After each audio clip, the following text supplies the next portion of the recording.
My name is Anita Ndero, and we're trying to ensure that your Friday is started off right. In this particular segment, it is time for you to get your Friday together. So, we have two amazing DJs in the building, as well as DJ Blessing, who's always here with us, and we have DJ Mochi with us, and we have DJ Shinski with us as well. And at some point in this particular interview, they will have this battle where basically what's going to happen is DJ Blessing will play a song of a particular BPM. I believe that's beats per minute. Correct. Doing well. So then they each have 10 seconds to find a song with a similar beat per minute. Correct. Yes. Okay. I was trying to think, was that really, does it sound Englishy or is it beats per minute? So that's what's going to happen. But that's going to happen later. But first, let's get to know a little bit more about them. She's DJ Mochi. He is DJ Shinski. Welcome to the show. Thank you so much. So, yay, tell us about yourselves. We'll start with a lady, obviously. Yes. You're a female DJ. One of the things that I've come to realize is, and this is as a result of even a competition that was held recently when they were looking for the biggest, baddest DJ in Kenya, there's not a lot of female DJs and not a lot of women who are willing to aspire to be DJs. Tell us about your experience. Yeah, it's kind of really tough industry, I would say. And in order to be in that industry, you really have to have thick skin. And for us women, we're really known for, you know, we're supposed to be living in the kitchen and, you know, that's the type of area you're supposed to be in. And most of them are really afraid to come Spinning out. chapos. Yeah, spinning chapos. Most of them are so afraid to come out, you know, because we have this, it's a culture in us that even if we do it, there's already a lot of people who are pushing, you know, there's a whole lot of challenge. There's a lot of people who are pushing us down, starting from the family to, you know, relatives to even, you know, the fans. They're not expecting this. So a lot of people are really terrified to come out and, you know, start DJing, I would say. Well, somehow you did it because you played at the Super Bowl. Yes. That's yes. a big deal. Yes. So at what point did you decide this is what I want to do? How did you go about training? What were your first gigs like? How did you get your first gig? Yeah, so it started so interesting because I wasn't aspiring to be a DJ. I started out as an engineer. That's what I wanted to be since I was younger, and I graduated as one. So DJing kind of came off.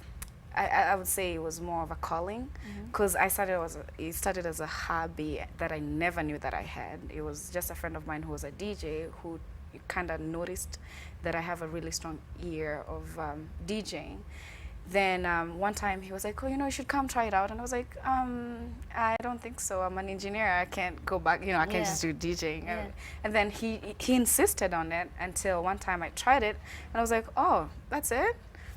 Then he video recorded it and put it on Facebook.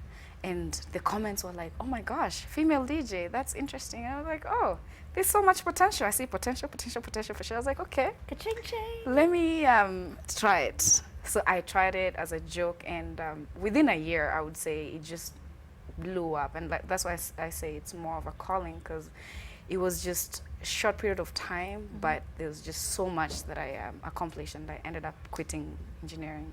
All right. Yeah. So would you say the money in DJing is better than the money in engineering?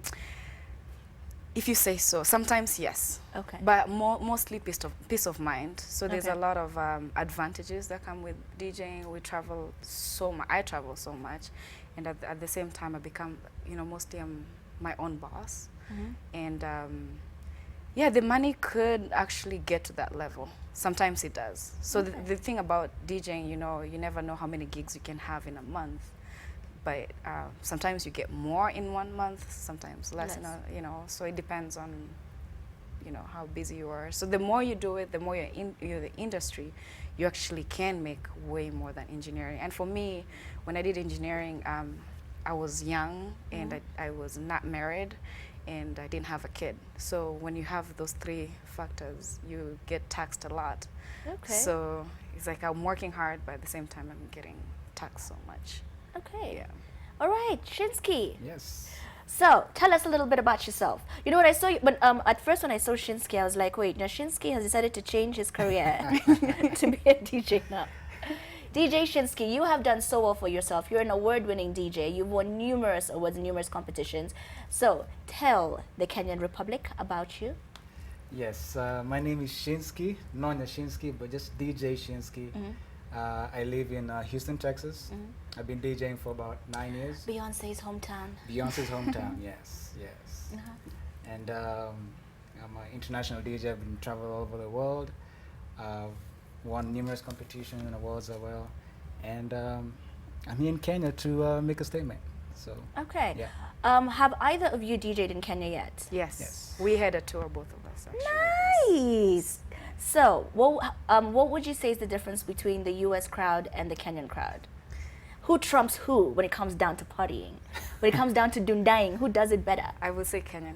Yay! We love to party, and we party from, I don't know, people start at 6, maybe 5, I don't know, but they go till like the next day, 8 a.m. I'm like, we close down clubs in At the States 2. at 2 o'clock. No, yeah, I Yeah. really did not like that. Yeah. So you're like, where do you take all these heights now? Wow, it's crazy. So you mentioned that you guys tend to travel a lot when you're DJing and all the above. So how do you decide? Okay, like you work with the Caribbean crowd. Yes. So is it that you get there and then you do research and you're like, this is what the crowd likes, or do you just play and you gauge and you wait and see how they're going to go about it? It takes a lot of preparation. I'm lucky enough that when I started DJing, I didn't start DJing for Kenyans. I started DJing for different audiences, including West Africans, Caribbeans, Latinos, Americans. So I got the feel. Are the Latinos as Yeah. fun as they come off on television? Yeah, they are. Okay. I love their dancing. Oh, Their yeah, dancing is right? wild. Yes. Uh-huh. So I got the experience since I've been DJing, for now 9 years. So now it's more like, what's the hottest song that is playing right now? So I prepare it before I go, and I just play, because now I'm really comfortable with them. But We it takes put a you lot of guys on the spot. Each of you tell me what your hottest Kenyan song is right now. Dundai. Right? That was such a Kenyan such a December anthem. What about you, Shinski?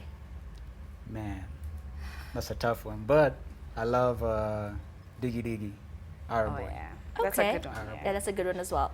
All right, so which Kenyan artist is felt the most overseas? Or like which, because I'm sure you've played for Kenyan crowd Yes. over and over again. You've played at the Sevens as well, Yes. which, by the way, generally I have never seen more Kenyans than at the Las Vegas Sevens. Like they're always there in such, to the point where even Kenyan beers are available at the local marts. It's absolutely fantastic. Yep. So which artists from Kenya are like really big overseas? I would say Nyashinsky, And Sauti Soul too. Sauti Soul. Yeah. Yeah, I would say those two for sure. Okay. Yeah. All right. So if you were to have two artists from Kenya collabo, who would you guys want them to be? Araboy Yeah. and Araboy and Naiboy. Naiboy, yes. Yeah. Yeah? Okay, cool. So now that I have asked you all these questions that are very music related, we now need to know whether indeed you are as good as you say you are. You are about to go and battle it out with Blessing, who's a fantastic DJ as well from here, who just spins and scratches the entire night until I'm like, all right, come down, stop showing off. So you know how it works. 10 seconds each. You have to match the BPM of whatever tune Blessing chooses. So it's going to be like musical chairs of Yes. playing with decks. So let's head over to the other side.